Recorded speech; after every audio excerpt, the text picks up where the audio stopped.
Hey, Alex, I'm super excited to have you on the Healthcare Digital Marketing Podcast. I think this is going to be an awesome episode where we'll uncover financial planning, marketing, and the benefits in the workplace.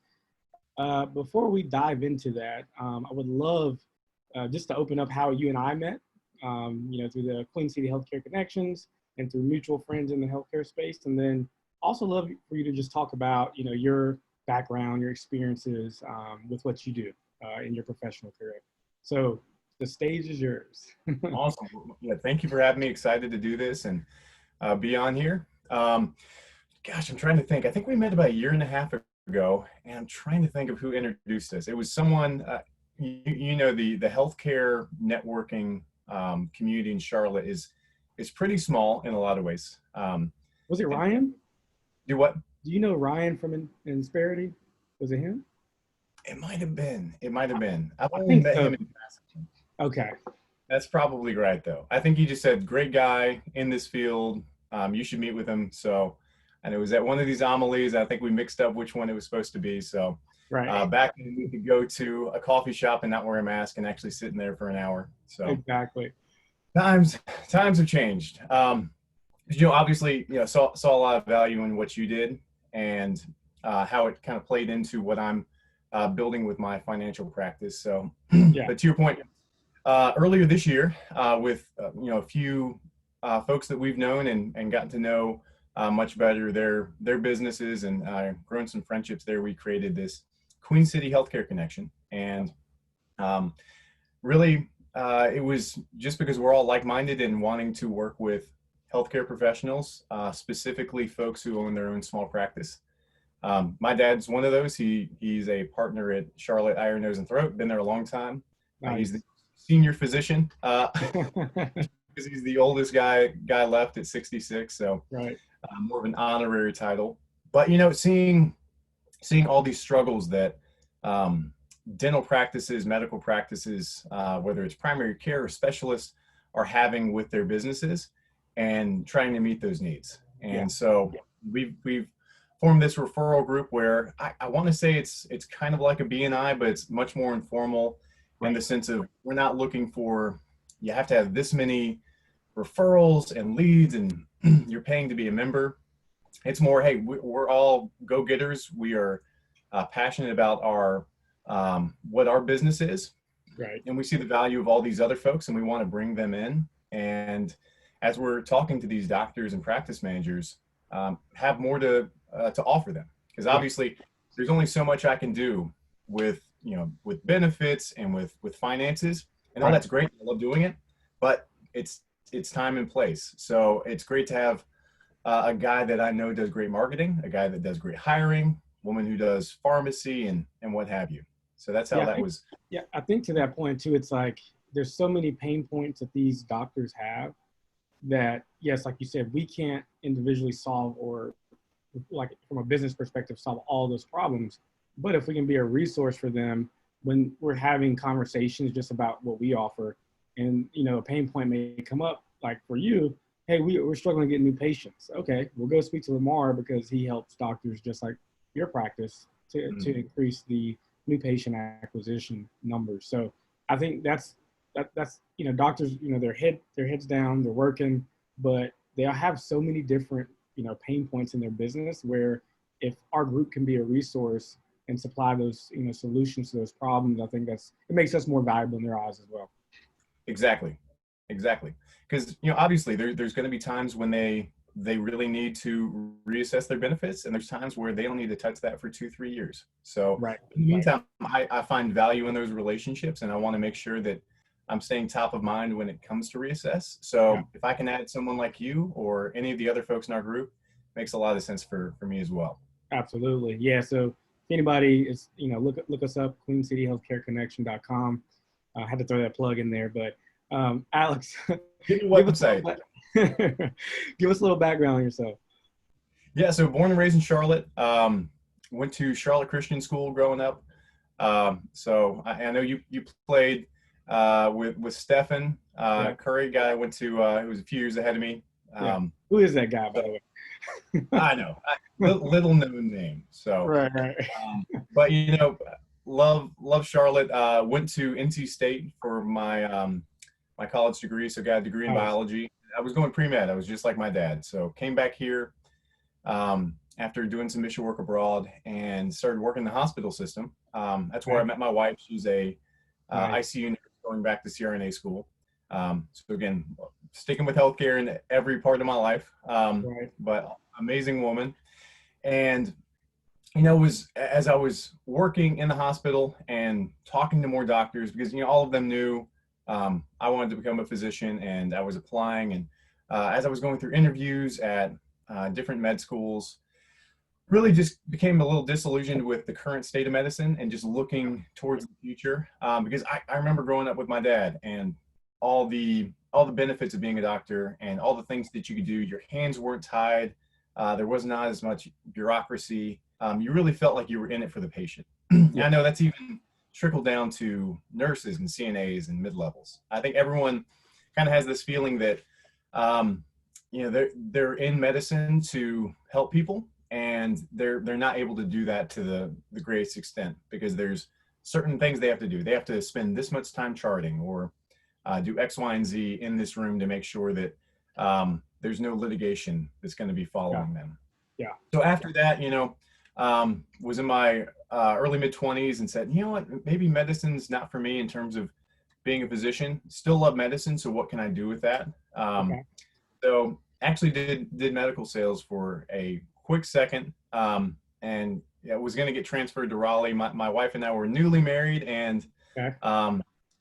we got pregnant within about the first month. So I said, you know what, moving to Raleigh, I got family here in Charlotte. What can I do? And great friend of mine from my church actually told me about you know, New York Life, where I work now, Okay. and all the things that come with financial planning and being a CFP and an agent. And you know, there's another good friend of mine who was a CFP at Wells, and you know, I had some good understanding of the business from him. And I said, you know what, let me just fill out what this would be like. And about day one, just fell in love with really where I could control this business going. Yeah. I call myself an entrepreneur, right? Because obviously I've got a bigger company in front of me.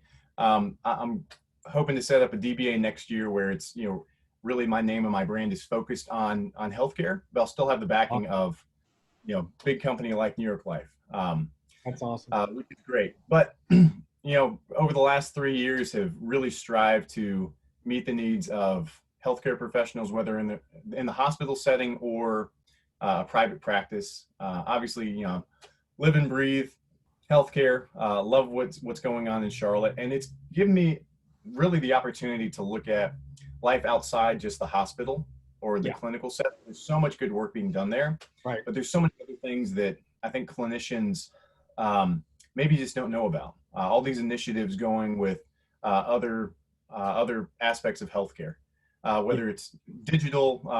There's a ton of stuff coming on the technology side, Yeah. and things that I get to have access to that I probably would not ever know about if I was day in and day out, you know, 7 on 7 off doctor. I would be exhausted because I've got friends and clients who do that 7 on 7 off. They're like, just let me rest these 4 or 5 Right. days.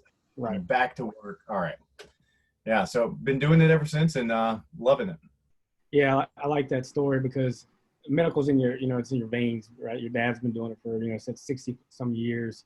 And then, you know, you're still working pretty much in the healthcare space, and you're helping these doctors, right? You're helping a lot of these independent physicians really, you know, grow their practice from within. So I think that's awesome. And I think, you know, nowadays with COVID, you know, I know you're facing this, you know, within your business and how you're helping a lot of these doctors. Like, how has COVID impacted, you know, the economy and small businesses, in your opinion? Yeah. So I think right now, as it sits, what are we at? August 20th, 2020. Yeah. I think about 15% of small businesses have shuttered permanently across the nation. Charlotte is, you know, it's starting to pick up a little bit here. I know there's plenty of independent practices that still have not opened up. There's some that have gone completely to telemed. Some are kind of an in between. So really, the effect has been it's reduced the amount of patients, or if it's any other small business, clients coming in. Yeah. because it's really tightened up. There's actually the most amount of savings than any time else in the history of the U.S. People saving because they think, all right, I could get laid off, I could get furloughed. Right. Great that I got some stimulus early on.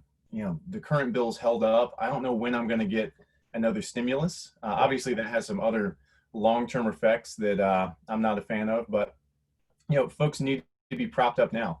So really, Yeah. the effect has been it's tightened up the current businesses that are still operating. I think it's a few of the weaker businesses have shuttered up. Yeah. There's another guy I know who's in the industry, and he's a little more callous. He's been in the industry for about 30 years. He was on Wall Street, and he was like, it's survival of the fittest. There were way too many companies out there. The economy was going so well for so long. You had a guy who was like, I'm just going to make soap from, I don't know, goat milk or something like that, which sounds cool. It's an interesting niche market, but when people have money, they'll spend it on that. But when money's tight like this, that's a business that's going to go away. Healthcare is one of those fundamentals that should stick around. But again, I think doctors are adapting on how they're seeing patients in order to keep them coming in. Yeah, no, you're exactly right. And how we deal with, a lot of the doctors, it's like what you're talking about with some of them are open, some are, spending more time with teledentistry or telehealth. And then also some are booked out with patients. So now, but with their, in-house operations, they have to figure out how to kind of schedule these patients so they're, they're not in the office all at the same time, to keep social distancing, pretty much at play, within their practice. So it's interesting for sure how COVID's impacted, different types of businesses. But what I'm seeing too is there's still a lot of acquisitions in place, which is very interesting. They are being delayed, when it comes to, getting the process done because loans are obviously, there's more, I guess, requirements for restrictions with loans these days with COVID, Right. Impacting the economy. But yeah, it's definitely a weird time. But I think to your point, the planning aspect is so critical because you can't have a ton of expenses. A lot of people are not coming in the office, so investments are vital. So even from a marketing standpoint, we have to speak about marketing as an investment, not an expense. So, with what you do, when it comes to financial planning, how are you coaching small businesses or, even individuals or families on, their financial plan? Yeah, my biggest thing is telling them not to ostrich. Do not put your head in the sand and just ignore everything. Yeah. Again, money's tight for a lot of folks. For others, they've had some great months and they're really steady. Yeah. Everyone's different through this time. I think the biggest thing is just actually having a plan. There was a small business owner I was talking to earlier this week. They've owned a farm for 25 years in the area. They've never done any retirement planning or really any kind of planning outside of, we got health insurance. That's about it. Yeah. They did, I think there was an old 401k from years and years ago. And, they're in their late 50s, early 60s, both of them. So for someone like them, I'm saying maybe the money is not quite there until things open back up and you've got those restaurant clients to continue buying your produce. But right now is a great time to actually take a look and take stock of where you're at to make a plan, because when the time is right, you can actually go and put it forward. But again, putting your head in the sand and just hoping everything gets fixed and hey, after the election, after this, after that, things are going to get better, you're going to miss out on a lot. In case in point, there was, the market has really recovered surprisingly well since March. And I say surprisingly because unemployment is still over 10% in a lot of areas. New York, LA, they're still on lockdown. So you've got all these kind of contradictory things. The market does look months ahead compared to what the economy is doing. Right. But again, we don't have a vaccine yet. There's a lot of things that, lead me to be a little speculative. I think there's still going to be some volatility. Again, I don't have a crystal ball on what the market's going to do. But when I looked at March and the Dow had dropped from 29,000, a little bit above it, to close to 18,000. I had some clients, so I said, I don't think it's going to get much lower than this. I'm not sure if this is the floor, but if you buy in now, you're buying in at, prices that haven't been around since before Trump was elected, back in 2016. So I had some folks who had some money on the sideline. They purchased in, I think it was, let's say $50,000, or we'll do 100. That's easier to do the math on. Yeah. By May, their accounts, they were pretty aggressive, had grown 30, 35%. Wow. So, that 100,000 turned into 135,000. Whereas other folks said, I don't want to lose money on this. And, with the market, you can never time it. It's all about just putting it in constantly. And when there's something to take advantage of, like a huge dip, if you've got money, do it. If you don't, at least sit back and take stock of your other accounts and maybe make some more aggressive to get the rise up.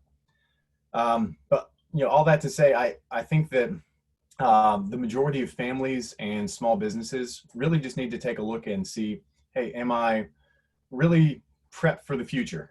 Because there's a lot of changes that have happened even before COVID, right? Yeah. There was the Secure Act, which really changed up a lot of retirement planning. It changed the RMD age. It changed inherited IRAs. So there's a lot of traditional retirement planning has kind of gone by the wayside. Not putting everything in a 401k, but diversifying into a Roth and a few other avenues, brokerage accounts. So, that came in January of this year. It went into effect, and then COVID came in February and March. People completely forgot about it. Yeah. We got the current tax law, which is going to sunset in 2025. So, we already added $3 trillion to our deficit. We're up to 23 trillion now. It looks like we're going to add another 3 or 4 trillion with this next stimulus package. So once we get above GDP, which is going to happen pretty soon, the only place taxes can go is up. I mean, we're at a pretty low tax environment, really interest rate environment. So 2025, whoever's in power, when it comes time to write a new tax law or continue this one, I think they're going to take into consideration, hey, we've got all this debt, Social Security and Medicare, they're going insolvent in the next 10, 15 years. How do we prop up all these folks who are retired and they're living longer and they're taking retirement earlier? And you've got to tax younger folks more. Right. So I say it's a great time to look at tax diversification. It's a great time to look at properly insured from a life insurance, disability, and long-term care aspect. And then, what's your budget like? Are you in a massive amount of debt? Maybe it's time to consolidate. The majority of Americans have about $10,000 in credit card debt with an APR of anywhere from 16 to 24%. Yeah. Interest rates are so low right now. If banks will let you, could be a great time to take out a personal loan. Again, everything's dependent on your situation, but these are all conversations I've had over the last few months. But it's just people at least taking the time to look at their situation critically and say, all right, something I've been putting off, and I finally got some time because I'm at home. I'm not traveling. I can at least take 30 minutes, have a conversation, and start to look at where I can, take some positive steps financially. Yeah, I think that's so important. And, it's like you said, people are at home now, so things have slowed down, so they're able to think more, I guess, critically, like you mentioned, about their financial situation.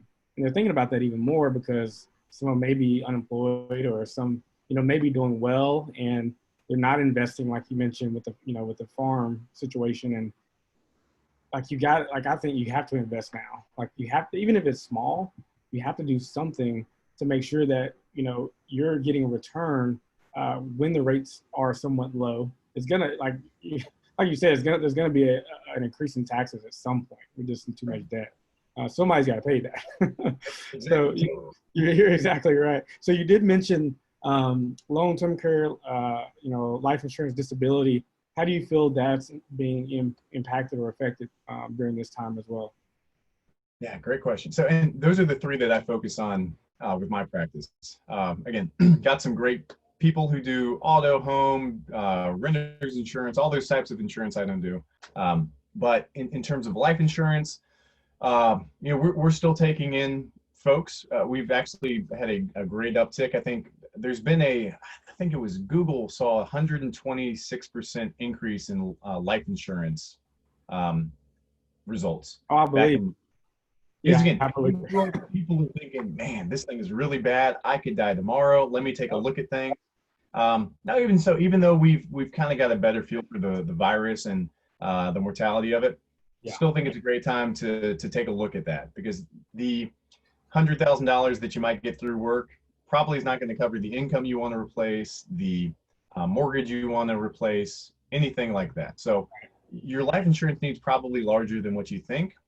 And also just having something that you own that you can take with you, it's not tied to work. Really, there's a lot of value there. So life insurance for a few companies, they're no longer taking folks, above 55 or 60, folks who are really in that at-risk category. They're also limiting the amount of insurance you can get. It's still pretty high. I think ours is still about 5 million you can get. Okay. For the average Joe, that is more than you will ever need. Right. Again, I like to be very methodical on what your true insurance need is. I don't want to overinsure you, but I don't want to underinsure you. But I think putting something in place makes sense. Just, God forbid something happens. Disability insurance has actually been pretty solid, just because folks really aren't becoming disabled through this. The only thing is, folks are losing their jobs. So, maybe their disability insurance, they get rid of it because now they don't have that high earning job again, and they're having to look elsewhere. Long-term care insurance as well. They've reduced the age. So a few companies used to offer it up to 80. Now it's down to 70. Gotcha. A few of the options they used to do is lump sums. They're reducing, and really it's because of that patient population, if I can call it that, because it's folks who look at long-term care normally 50 plus. They've had that life change where they no longer have huge debts or obligations. There's no dependents. Really, it's themselves and the spouse, and they're looking at, we've grown these assets over the last 30, 40 years in case something happens, because there's about a 75% chance that you'll enter some kind of long-term care event. That was healthcare.gov did a study on that. So again, 3 and 4 tips that you'll need some kind of long-term care need, whether it's home care, assisted living, a nursing home. And those are all very expensive. I know nursing homes in Charlotte can be $10,000 a month. Oh yeah. So instead of liquidating a 401k or another asset, or having to spend down to get Medicaid, I mean, you have to spend down under $2,000 of your assets. So you're really left bereft after that. So with all those things, there have been some changes, but you've still got a lot of options out there, which is great for folks. Yeah. So I think if you're looking, it's a great time just to look, because a lot of companies, I know ours, are offering not necessarily preferred rates, but taking down some of the underwriting. So not necessarily forcing you to get an exam with a nurse, just because maybe folks are really at risk and they don't want a nurse coming in and doing a blood draw, doing a blood pressure, height and weight, being there for 30 minutes. We'll say, we'll give you a little bit lower rating, but at least you got something. You can always get reassessed. Yeah, gotcha. So now that all makes sense. And, I think, like you said, most people are thinking about their life insurance policies or just disability, or even just how to protect themselves, for the future, or their family for the future. So it's super vital to do those things. But I'm sure you've seen this too, though, like I've had several doctors, they've opened back up, and they're trying to, now we're helping them get new patients, but they're struggling with getting their staff, to come back. Unemployment is paying them more than, what they were making at the actual practice. So they're struggling, they're battling with that. But I know with you guys, you help with, kind of benefits in the workplace. So I guess, what is your advice on benefits in the workplace? But then if there are no options for that, that employee, I guess, what are other alternatives for benefits for where they work? Right. Yeah. So what I always tell small business owners is, let's look for ways that you can recruit, retain, and reward employees, especially your key employees.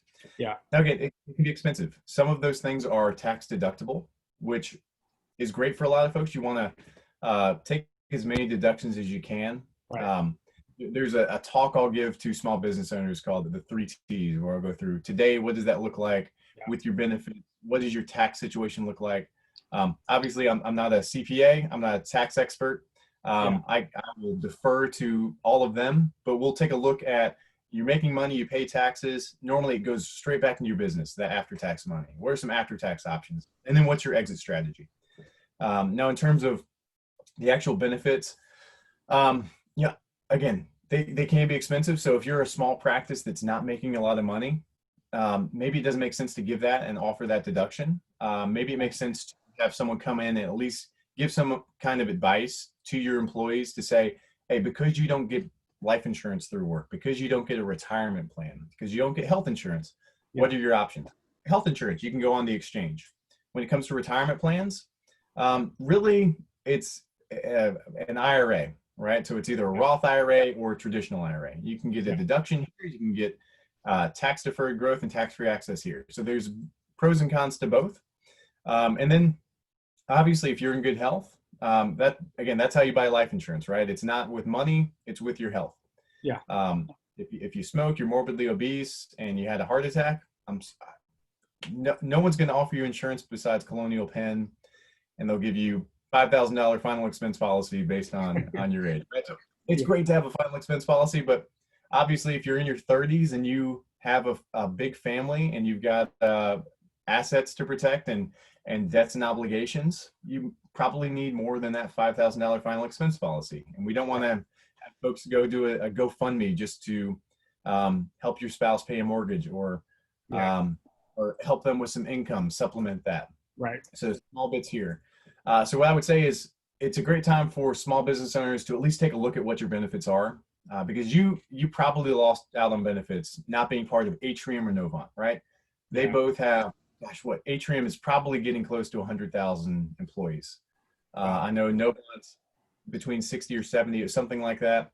Two huge organizations here. So Right. really easy for them to shell out benefits. And my wife works at both systems. I used to work at Novant. Yeah. So I know their benefits well, and they're solid. 401ks are great because you get a match and you get free money and you Right. get some free insurance, and you normally get a discounted price on some health insurance. So for those small business owners, it's how can you reward these employees, because they could go off and work at the hospital, but there's Yeah. a reason they're working for you. They like the one-on-one, they like the pace of it, they like the whatever it is about your practice, they like it. So how do you reward them with that? Maybe it's offering them Right. some kind of benefit that's just for them, like a retirement plan, and taking that deduction. Or maybe it's just saying, hey, here's an offering. I'm not going to subsidize it. You can subsidize it, but it's something through work that is a little bit more affordable. It's at a Yeah. discount. Yeah. And for folks who don't have it, because again, I would say the vast majority of practices do not have some kind of benefit, or at least a suite of benefits. They might have one or two. Yeah. It's looking at what your options are. And I would say, sitting down with someone like myself or some kind of financial advisor to actually take a look at your situation Right. and say, what are the best options for you? Obviously, I would recommend that anyway, because the benefits through work, they're normally not going to be everything you need. Sure. Obviously, that life insurance is probably going to be a little bit higher. Your retirement plan, again, you could max it out. If it's a 401k, you could max it out to $19,000. But again, like we talked about, there's a lot of good things about having some tax diversification to say, maybe I get up to my match here at work, but then maybe I do a Roth IRA. And so I've got some tax diversification down the road where, folks like some of my dad's partners who are in their 70s, everything's in a 401k. And again, they've got a lot of money in there, but if the taxes go up, all of that's subject to those taxes being raised. Right. So now that buying power is diminished because of their tax situation. So again, tax diversifying now can pay dividends down the road. So obviously, I think this audience can tell you're very smart. Like you're very you're very in tune to what the economy, helping small business from a financial planning standpoint. And I can just tell by the passion and energy that you're kind of speaking with. So for someone to sit down with you now, obviously things are changed and the economy's different with COVID going on. From a marketing perspective, how have you shifted your marketing strategies to get in front of potential clients, to help them see all these scenarios where they need to diversify or invest in a life insurance or retirement? Like, how do you now strategize from a marketing perspective? Because there's a lot of individuals and doctors who need your service. Like, so what's your strategy now from a marketing standpoint? Yeah, so it's completely changed. I mean, it Yeah. used to be, I was so used to, I drive a truck. I think my truck, since I started this job, has been a career because this is how I love it. Like you said, I've got passion for it. Yeah. I like to, what I call the T-based life, right? You've got this depth of knowledge here. I don't think it's necessarily that I'm smart, but I try to study and take in as much as I can and look at all these other smart people and say, Yeah. what's Warren Buffett doing? I might want to be like that guy. What's Right. that guy doing? Want to be like him. So, but still having that breadth of knowledge. Yeah. Yeah, my truck is, gosh, I must have put, 40, 50,000 miles over the last 3 years because I've been driving everywhere from Asheville, Raleigh, Wow. Wilmington, gosh, down to Savannah, Charleston. Yeah, I love this region. I've got family in Spartanburg. I got family in Richmond. So Yeah. all across the board there. So used to being out there, across the kitchen table from somebody, talking to them in a coffee shop, or having some kind of booth set up. We would be out there in the community a lot, setting up informational booths and just trying to get out there. And again, that was a little bit more generic. It wasn't specifically catered to folks in healthcare like I've been doing now. Right. So with the shutdown, and a lot of these events, a lot of the folks that are in our Queen City Healthcare Connection group met at these healthcare events. There's Right. DHIT, really good. Skookum's got a lot of great things. Yeah. Oh gosh. I mean, we got SOAP, Society of Physician Entrepreneurs. Yeah. So with all those being shut down or at least going virtual, I had to completely switch to virtual. So got on Yeah. Zoom, and ever since then, it's been using social media. So it's LinkedIn, it's Facebook, getting referrals. I mean, referrals have been probably the lifeblood of what I've been doing. So Right. Right. sitting down again, I'm not going to make everyone a client, nor do I want to. Again, I'm hoping to be a little more selective come the future. There's a lot of nurses and doctors and PAs and MPs and everybody. Right. I'd love to help them all, but I don't necessarily want to make them all clients, right? It's a relationship. So I want them to trust me and like me and find value in what I do. And Right. it's a two-way street. So with that, it's asking folks, hey, can we at least sit down on a virtual meeting here? And there's my puppy. I'll walk you through my referral talk and show you what I do and see if there's anyone that makes sense for it. But I think Right. really the social media aspect of things, using LinkedIn, Yeah. using some of these groups that we're a part of, and getting that out there, Yeah. going completely virtual. I don't think I've conducted a in-person meeting in, gosh, probably 5 months. That is wild. Wow. And so like, yeah, obviously you're taking the right approach and the most available approach because of, the times that we're in. And what I've learned from a marketing standpoint, obviously what we do is, everything's online, right? Like everything, that we kind of invest our time in to help a lot of these doctors get new patients is through SEO and social media and, Facebook ads, Google ads. But when it comes to like professionals where you're providing a solution and they're going to work directly with you as a professional, the biggest key, like what we're saying, is just educating, and educating. So like online searches have went up from mobile and desktop, immensely because most people have more time on their phones with the business, some of their, businesses being shut down or just the availability of, or the uncertainty of, reading the news. Like they have more time or they're spending more time on, on smartphones.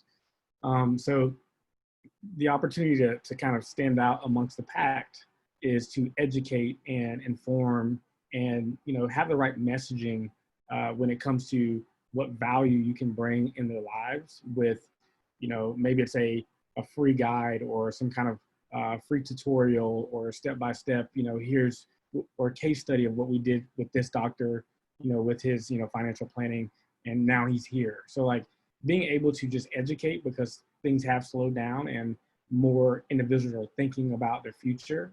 That is so powerful right now. And then also like not being able to go shake hands, not being able to, just to go network as much. It's a lost art with, relationship building, of networking and meeting face to face. But as things shift, what I always believe is being agile, right? Like agile and changing with the time. So I think what you're doing is, you're taking the right measures to make sure you're still top of mind. And like you said about LinkedIn, a lot of, and you can correct me if I'm wrong, I don't see a lot of doctors on LinkedIn as much. Like they're not spending a lot of time on LinkedIn. They're probably, their office assistant is probably in a Facebook group, or they're communicating, with somebody on a forum, and they're trying to get answers, but a lot of them are not on LinkedIn. So LinkedIn is still can be a great strategy for lead acquisition, but it's just the way you go about it. Maybe it's just educating to get it in front of somebody who's connected to a lot of doctors, right? So that's my kind of, when I think about marketing, especially for individual professionals who are providing a solution, that's what we've seen to be most effective, in that kind of arena. But yeah, so any other thoughts? I know we kind of went through the questions of, all the things that you provide, all the things that you've seen in the economy versus what business owners can do to impact their business now and in the future. Any other, I guess, final thoughts on if a doctor or a nurse or anybody was listening to this podcast, what you would kind of want to leave with them to take home with them? Yeah, I would just, well, before I answer that, if you don't mind, I'd love to piggyback on your comments on the marketing, because you look at the future without a vaccine, without a few of these larger things opening up, and with a election 90 days away, which we're already a very divided country. Yeah, there's no telling what's going to happen. We get the RNC coming next week. We'll see how that shakes up Charlotte. right. But I think that we're going to be in a virtual environment for a lot longer than people are thinking. And I think even when we do open up again, there's still going to be that hesitancy of folks to get out and shake hands and get back. I think we'll get back there eventually, but I think that like myself, embracing this virtual environment, I think it's incumbent on these independent practices and these small businesses to continue that approach, and at least have both. All right, start to open back up. That's great, but you got to have this piece, and you can't completely get away from it. Yeah, because again, that's also the future. There's that was it creative destruction, I think they call it.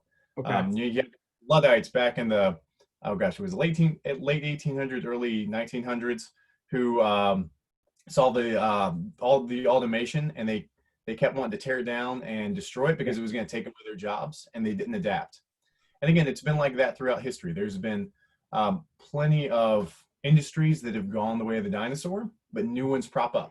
So again, marketing, finance, healthcare, I think these are all fundamental parts of any industry. Right. Or just the economy in general. They're never going to go away. But I think that the way that people go about running those businesses has changed. So I think for you, getting the top of a Google search, optimizing your website so it's easy to navigate. People can get all the info they need, and they can get access to you.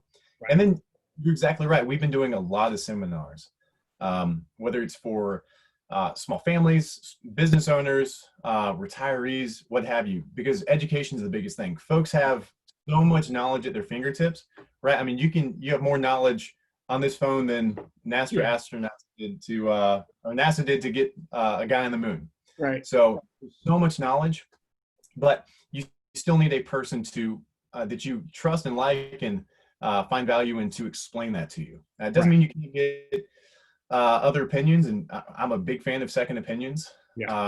So obviously vet your source and vet what they're telling you, but I think you've got to be able to move into that digital environment and start to optimize it, because otherwise, I mean, I've seen plenty of independent physicians who really have no patients coming in because no one knows they exist. No one knows they're there besides the few clients they have. And then there's another primary care physician down the street who's got a website, who interacts with all these other doctors nearby, and who says to the orthopedic surgeon, hey, when I've got guys who have knee pain that's past my care and they might need surgery, at least a consult, I'm going to send them to you.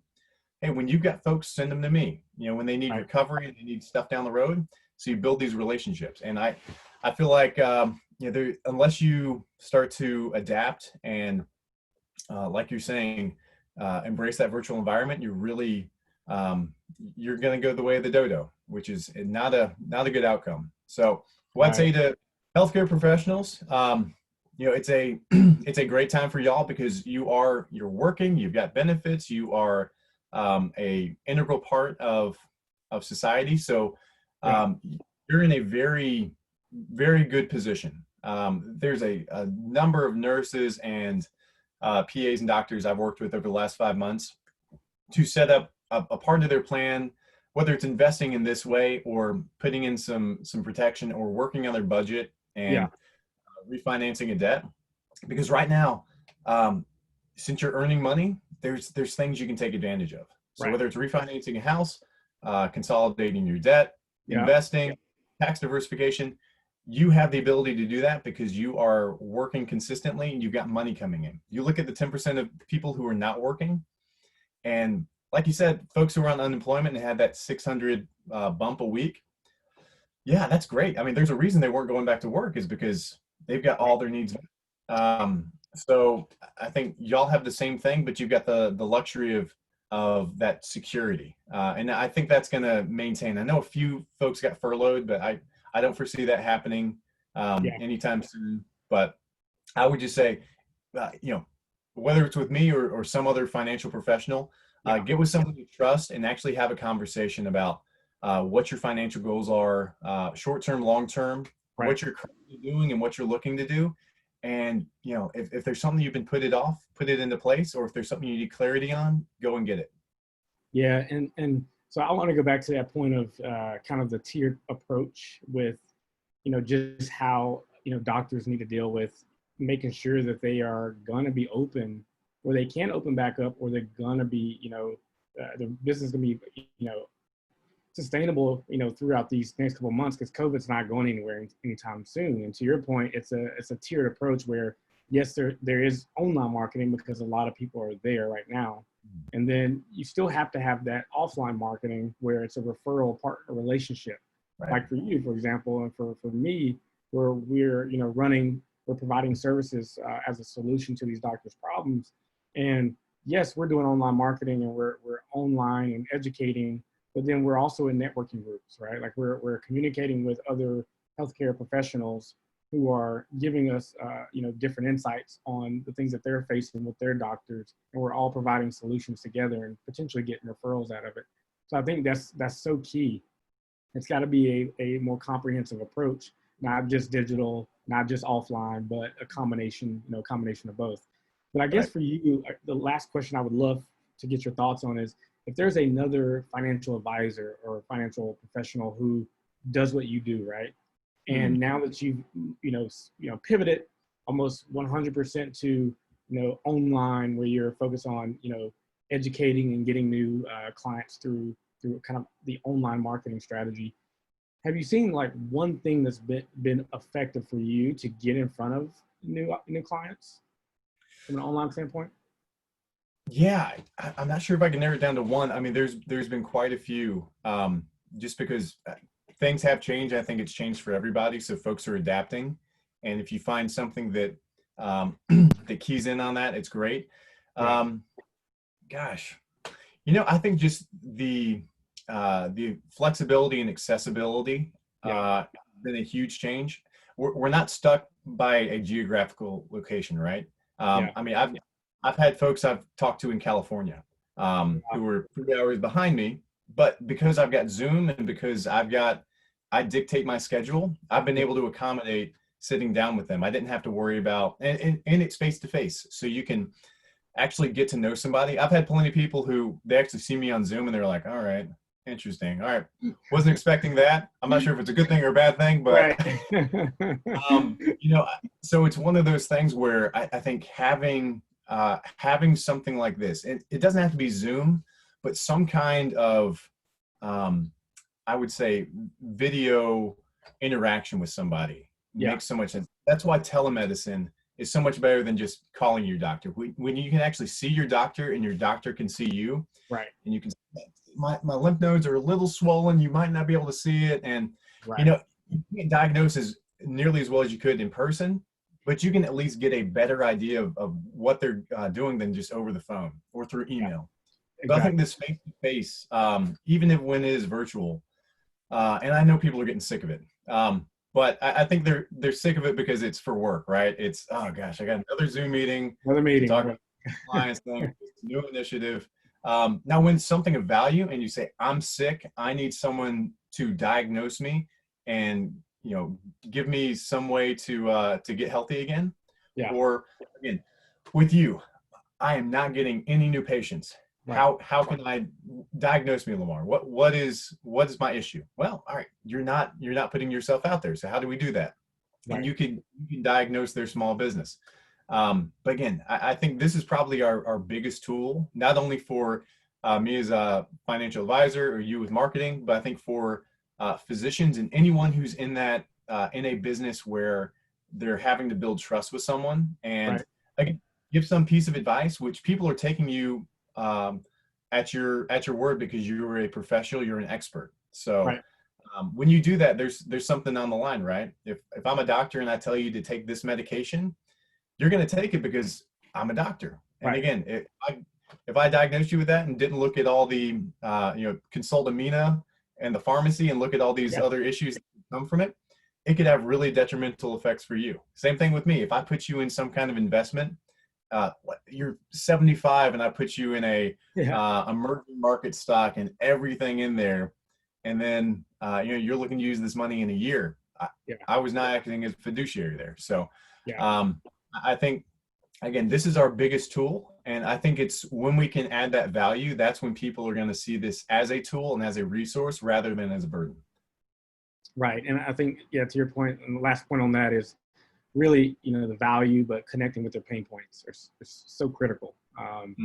With, whatever they're facing, if you can connect at that level and just educate and not be salesy and informed, then it's easy for them to make, a decision because you're connecting them at their level and their situation. So you're exactly right. But guys, you've heard it from Alex with New York Life. Great. This is one of the greatest podcast episodes I've had. And we talked about financial planning all the way to, benefits, to insurance. So if you have questions about, just financial planning in general, give Alex a call or email him. Alex, I'll let you kind of jump in and just, let everyone know how they can contact you. Yeah, find me on LinkedIn. It's Alex like Alex Trebek, Compton like straight out of Compton. Find me. Again, I can put my contact information in the link here. If y'all, phone, email, those are all great ways to get in touch with me. I've got a little website through New York Life set up and a Facebook page. So there's quite a few ways to get in touch. You can always ping Lamar, and I'm sure he'll pass along the memo at some point. Absolutely. And we'll include a lot of Alex's contact information in the description of the podcast. Again, this is Healthcare Digital Marketing Podcast, and this is episode 17. We're excited about this podcast, and thank you for listening. Thanks, Lamar.